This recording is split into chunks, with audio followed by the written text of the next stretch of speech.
Hey guys, it's me, Miss Mills, and the whole point of this video is to take you through equations and graphs notes, kind of take you step by step, and give you some explanations as well as some examples, and hopefully overall help you out with these notes.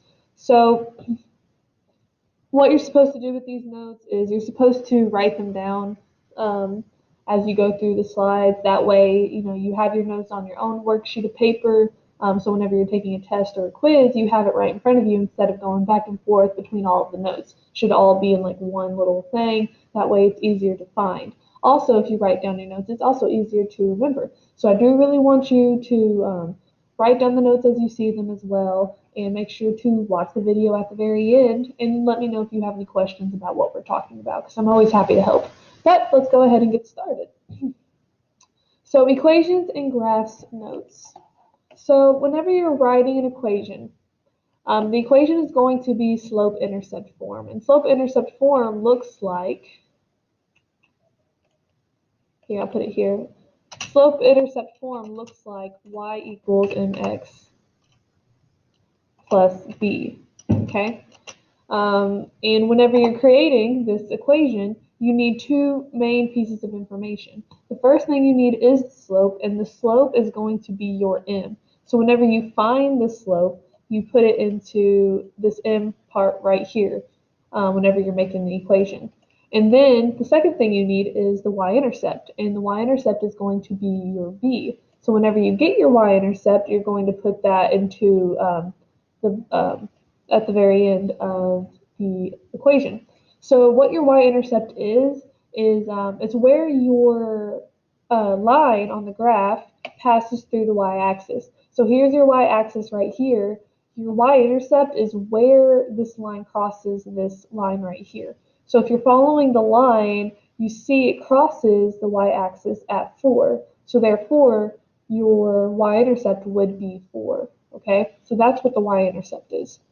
Again, when a graph is proportional, this is what the equation looks like. It looks like y equals mx, and that's it. Because the y-intercept for a proportional graph would be right through the middle. It would be at 0, okay? So your y-intercept would be 0. So if you have a proportional equation like this, you can put plus 0 if you want to, but it's not necessary. Having a plus 0 is not necessary at all. It doesn't add anything to the equation. That's why the equation just looks just like this. It's just y equals mx, where m is the slope, because on a proportional graph, the line goes through the origin 0, 0. Now, a non-proportional graph, that's where we see the slope-intercept form right here. We have y equals mx plus b. Again, m is the slope, b is the y-intercept, and then again, your b is where the line will pass through the y-axis. Now, whenever you see a horizontal line, it's going to be completely different. When you see a horizontal line on a graph, that basically means is that no matter what x equals, y is always going to be the same. So let's say you had a horizontal line right here. Okay, let me see if I can't draw this. Let's say you had a horizontal line right here. Okay, what this basically means is that no matter what x is, it can be 1, it can be 6, it can be -4, no matter, y is always going to equal -4 because that's where it crosses the y-axis. So your equation is going to look like, let me erase that. This is the first time I use that. It's actually a lot of fun. All right. So whenever you see that, that means your equation is going to be y equals where it crosses the y-intercept. So again, back here, we had the line right here. We had it crossing -4. So that would make the equation y equals -4. Okay? So whenever you see a horizontal line, it's always going to be y equals something, because no matter what x is, y will always equal where it crosses the y-intercept, or where it crosses the y-axis, sorry. That's basically what I said right here. 3 means, or y equals 3 means that a line on a graph is horizontal and has a y-intercept of 3. And then you also have to remember, when you see a horizontal line, the slope will be 0. All right, so equations of vertical lines, opposite of horizontal lines. Whenever you see a vertical line, that means that no matter what y equals, x is always going to equal where the line crosses the x-axis. So we can go back over here again. Let's say we have a line, an undefined line right here. Act like that's straight. It crosses the x-axis at 5, and no matter what y equals, if y equals 6, y equals -2, y equals -5, x is always going to equal -5 because that's where it crosses the x-axis. So let me go ahead and erase all of that before I move on. That's a lot of fun. All right. So no matter what y equals, x will always equal -5 because the line crosses at -5. So that means the equation of a vertical line would be x equals -5. Okay, because that's where that line crosses the y-axis. And that's what I basically said down here. I said x equals 3, and what that means is the line is vertical and it crosses the x-axis at 3. And then you have to remember too that a vertical line will always mean an undefined slope. If you remember watching Slope Dude from a couple of weeks ago, a straight line up and down is an undefined slope. All right, so now we're going to make our own equations. So this is the steps to making the slope-intercept form equation whenever you see a graph. This is the drum roll, this is where we're getting to, okay? So our first step is we have to we have to find the slope of the graph, because to create the slope-intercept form, we need two things, remember? We need the slope and the y-intercept. So first step is to find the slope, and there's a couple of ways you can do this. Since it's a graph, you can look at the rise over run to find the slope, where you pick 2 points and you figure out how you got from the first point to the second point, going up how many times and going to the right how many times, using rise over run to find your slope. Or you can pick 2 points and put them in the slope formula. And if you remember, the slope formula is y2 minus y1 over x2 minus x1, okay? And remember, you pick 2 points, you labeled them, you put them in the slope formula, and then that will give you your slope. So there's a couple ways you can find your slope, but that's the first thing you need to find. The second thing you need to find is the y-intercept. The y-intercept, again, is where that line passes through the y-axis, okay? And then once we find those two, we have to put them into this equation, y equals mx plus b, where m is the slope and b is the y-intercept. So that means whenever you put those in this equation, y equals will always be there, and x will always be there. X will always be behind the slope. So those things don't change. The only thing that changes is your slope and your y-intercept. All right, so let's do an example real quick. So we need to write an equation from this graph, okay? So let's go ahead and do this. Let me see if I can make this bigger. Yeah, all right, cool. So we have a line, and we need to make this line into an equation. And it looks scary, but I promise it's not that bad. First step we need to find is the slope. So there's a couple of ways you can do this. The first way you can do this is pick 2 points. I'm going to pick this point and this point, just because if we're following the line, those are two good points. All right.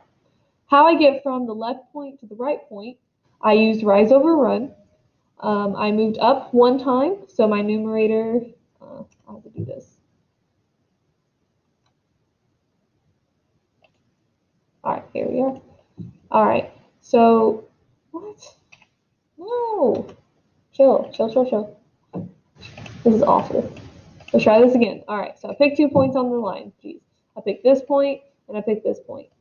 And slope is rise over run, so it's how I went vertically and then how I moved from left to right. In this case, I moved up 1 time, so my numerator is 1.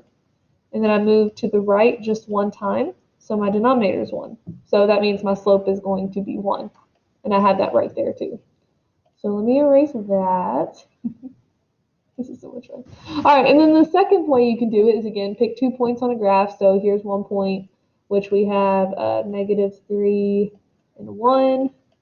And then the other point I picked was -2 and 2.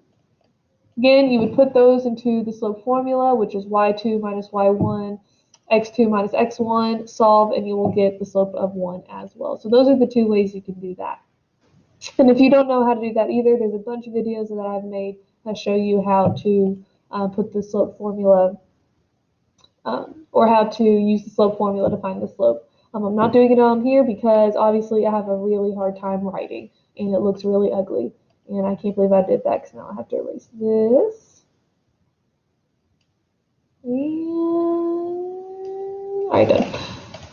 Okay, so we found the slope. So the next thing we need to find is the y-intercept. And if we follow the line, the y-intercept again is where this line crosses the y-axis. This line right here is the y-axis. And if we follow the line, this line crosses the y-axis at 4. So therefore our y-intercept is plus 4.